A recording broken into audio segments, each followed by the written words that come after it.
মন্ত্ৰী অমিত শ্বাহ ডাঙৰীয়া সকলো উৎফুল্লিত হৈ আছে অহাকালিৰ অধিৱেশনখন লৈ পেলাই। কাৰণ অসমৰ ইতিহাসৰ কালি দিনটো এক যুগান্তকাৰী দিন।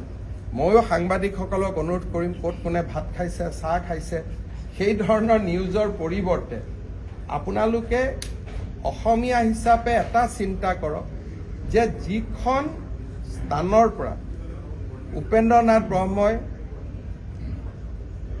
বড়োলেণ্ড আন্দোলনৰ পোষকতা কৰিছিলে, যিখন স্থানত অসমৰ কোনো মুখ্যমন্ত্ৰী 1985 চনৰ পৰা এবাৰো এখন ৰাজহুৱা সভা কৰিব পৰা নাছিল, কোনো যাব পৰা নাছিল, পুলিচৰ লগত নগলে যোৱাৰ ৰাস্তা নাছিল।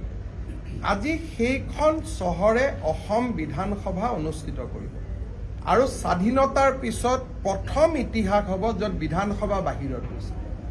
বিধানসভা কেতিয়াও বাহিৰত যোৱা নাই। আৰু তাত আমি কি আলোচনা কৰিম? 6ষ্ঠ অনুসূচীক লৈ 6 শিডিউলক কেনেকৈ আমি ষ্ট্ৰেংথেন কৰিব পাৰোঁ, কেনেকৈ জনজাতীয় লোকসকলক অধিক ক্ষমতাৰ আমি হস্তান্তৰ কৰিব পাৰোঁ। কালিৰ দিনটো বড়োলেণ্ডবাসী ৰাইজ আৰু অসমবাসী ৰাইজ আমাৰ সকলোৰে বাবে আমাৰ 85 চনৰ পিছত অসম চুক্তিৰ দিনটো যদি এটা ইতিহাস আছিলে, অহাকালিৰ দিনটো আটাইতকৈ ডাঙৰ ইতিহাস হ'ব। আৰু এখন অখণ্ডিত অসমৰ বাৰ্তা অসমৰ ৰাইজে, ভাৰতৰ মানুহে দেখা পাব।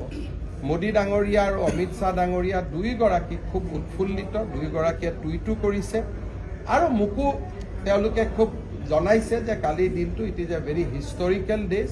গতিকে মই আপোনালোক সকলোৰে সহযোগিতা বিচাৰিছোঁ।